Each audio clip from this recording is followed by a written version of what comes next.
Day 89, the Enlightenment. Now, the Enlightenment was an intellectual and philosophical movement that dominated the world of ideas of Europe during the 18th century. So on the simplest level, what was the Enlightenment? Now, the Enlightenment was a group of influential thinkers that, when you put them all together, constitutes a movement that influenced the time, and I would make an argument still influence us today. Now, even though they're from different nations and different periods of time in terms of they didn't all live together at the same time, there were some common threads that they all shared. Now, these Enlightenment philosophers emphasize reason, meaning think things through, use evidence versus superstition. Liberty. What does it mean to be a free citizen? What rights do I have? What does it mean to be free? These are the questions Enlightenment philosophers ask. Progress. How do I improve myself? How do I improve my community? How do I improve my nation? How do I improve my world? How do I get bigger? How do we push the human condition in a positive direction? Progress. Tolerance. They emphasize this notion that we need to be accepting of other people's worldviews and other people's opinions and being tolerant of each other. Fraternity. How can we band together as brothers and sisters with a common vision, a common direction? Constitutional government. Governments shouldn't be monarchies where the whims of the kings and the queens will dictate the fortunes of the people. Have a piece of paper. Have the rules written on the piece of paper. That's constitutional government. And separating church and state. Now, these Enlightenment philosophers were students of history. They saw when church and state combined, it didn't end well. We learn in the Reformation, Martin Luther was motivated to write the 95 Thesis because he felt the Catholic Church was too corrupt and too political and mixing with the kings and queens. And we move into more modern history, or more recent history. Take Iran, 1979, it was taken over by a radical cleric instead of having the Shah, and this mixing of church and state brought Iran's fortunes down in the wrong direction. So the Enlightenment philosophers knew this was an important point. So I want to just expose you to a few of them and their quotes and their ways of thinking. So this is from the philosopher Spinoza, who was Dutch. And he said this: "Be not astonished at new ideas, for it is well known to you that a thing does not therefore cease to be true because it is not accepted by many." Now, if you can't follow that, let me give you an example from history. Henry Ford, when he invented the quadricycle, Highland Park, Michigan, right down the street, it was 1896. And there's a lot of people who said, what's wrong with my horse? Why do I need this contraption? This is not the way we need to do things. Now, the majority of people didn't see the value in Henry Ford's quadricycle. Now, even though he was a minority, even though everybody didn't think like him, it doesn't make him less right. I think we all can agree that a car is a better way to get around than a horse. And popularity, and I know people call it bandwagoning or getting on the bandwagon, it doesn't make it true. Just because it's a minority viewpoint doesn't make it true. So I take from Spinoza, stand up for myself, be a nonconformist, don't follow what everybody else is doing, and that's what I take out of this. Now, John Locke, maybe the most influential person to our founding fathers. I mean, they were students of Locke, they knew Locke. Thomas Jefferson ripped off a few of Locke's lines in our Declaration of Independence. But here's what Locke said: "Education begins the gentleman, but reading, good company, and reflection must finish him." Now, you sit in a school day in, day out, receiving your formal education. There's nothing wrong with that. But to Locke, that's a starting point. Now, a real education is learned out there in the world, and it's continued after your formal education's over. So what you read, what you fill your mind up with, what the content of what you learn about is going to dictate your full education, the company you keep. If you hang out with enriching, stimulating, bright people, it's going to bode well versus you hanging out with a bunch of clowns and cretins. You know, it's not going to help you.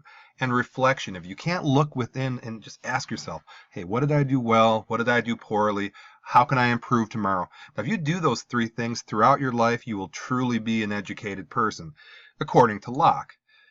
Now, David Hume from Scotland, he said, A wise man proportions his belief to the evidence. And here's me in Scotland, in Edinburgh, Scotland, and I'm at the tomb of David Hume, paying my respects to him, and at the Hume statue, paying my respect, which is nearby the tomb. And I think we can agree with him that being open-minded is a good thing to be. It's a good character trait to have. Now, we know some closed-minded people. We see closed-minded people who will stand their ground, refuse to change their mind despite the evidence. That's just the way I think. That's just the way I am. That's just the way I was raised, and nothing's going to change me. You know, we've heard this. But Hume would disagree with you and say, hey, listen, if you are presented with evidence that changes your mind, change your mind. Don't be so rigid. Be open enough to incorporate evidence into your thinking. And I hope you do that in your thinking. Rousseau from France. And he said, although modesty is natural to man, it is not natural to children. Modesty only begins with the knowledge of evil. And I think where Rousseau is coming from is that as a child, and having children of my own, when little children have this, desire to do great things and big dreams, and, they're proud to express themselves and learn, and they have this natural curiosity. It's fun to be around little kids. But then people start becoming more modest and their dreams become diminished because probably you're told, you can't do this. You're not capable of this. Don't act this way. And you get smaller and smaller and smaller, and you get more modest and modest and modest, more modest. And, I think Rousseau would say, keep some of that childhood zeal of learning and dreaming and trying to improve yourself and finding the possibility of this life. And I think that's a beautiful notion, and I think you can take a page from Rousseau. Adam Smith, I know we learned about him the other day, and we learned about mercantilism. And he said this, little else is requisite to carry a state to the highest degree of opulence, from the lowest barbarism, but peace, easy taxes, and the tolerable administration of justice. All the rest being brought about by the natural course of things. Hey, you want to run a people, make them happy, I'll tell you what. What you do, keep it peaceful, keep some money in their pocket, and be fair. It's that simple. Try it. Try it at school. Try it as a state. Try it as a nation. It works. Peace, easy taxes, tolerable administration of justice, fairness. And I think Adam Smith was onto something. Voltaire, my favorite of the Enlightenment philosophers, he said this, those who can make you believe absurdities can make you commit atrocities. And that is absolutely true. And if you look at history, this has held true, unfortunately. So what he's saying is think. Honest to goodness, think for yourself. Check your mind.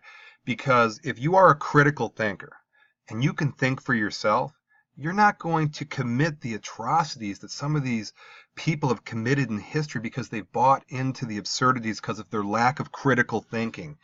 And I really hope you follow this one. And I happen to feel Voltaire understood history enough to make a statement like this that I feel is accurate. Now, Wollstonecraft, I wish there were more ladies in the mix here in terms of philosophers, but Wollstonecraft, which is the only woman I have represented here, said, a slavish bondage to parents cramps every faculty of the mind. Now, there are some people who follow lockstep what parents tell them to do. And if you have positive parents, enriching parents, there's nothing wrong with this. But if you are simply obeying without thinking for yourself, without being your own person, if you're simply mimicking or following your parents, you're not really thinking for yourself. As she puts it, it cramps every faculty of the mind. The switch turns off. Now, working with teenagers, I think you're at that impasse where what your parents expect of you, what your parents want you to be versus who you truly are, what you want to be, oftentimes results in conflict. And that's a very difficult intersection point in a life. But Wollstonecraft would essentially say, your life belongs to you, not your parents. And that's kind of off-putting to some parents, as you can imagine. Thomas Jefferson, USA. We hold these truths to be self-evident that all men are created equal, that they are endowed by their Creator with certain unalienable rights. Among these are life, liberty, and the pursuit of happiness. This is our Declaration of Independence. This is the letter that we sent to England in 1776. Very influenced by John Locke. But think about this, that as Americans, unalienable rights, things that cannot be taken away from us, life, liberty, and the pursuit of happiness. And I would wish that for all of you, and Jefferson had enough foresight to realize this is a fantastic vision for our brand new nation.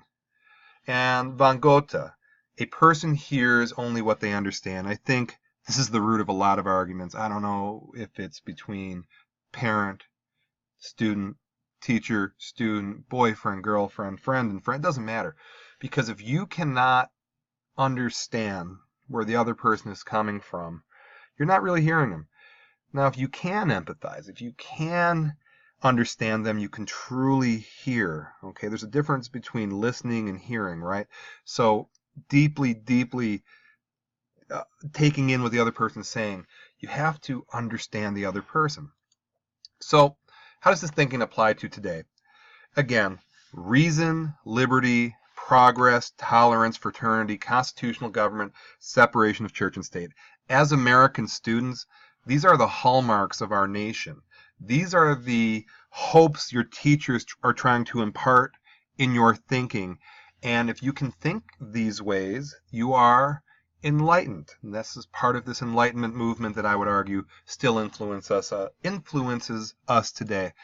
And to put it part of a bigger scheme, this is part of the European miracle, where Europe went from a very illiterate, backwater, disease-ridden place to having significant power in the world. And you put the Renaissance with this creativity and the trade that was started in Florence by the Medicis, and the Protestant Reformation, with the rise of literacy, with Enlightenment, with this new way of thinking to improve yourself and be critical thinkers, with the scientific revolution that we're going to learn about tomorrow. That's the European miracle. Thank you for watching.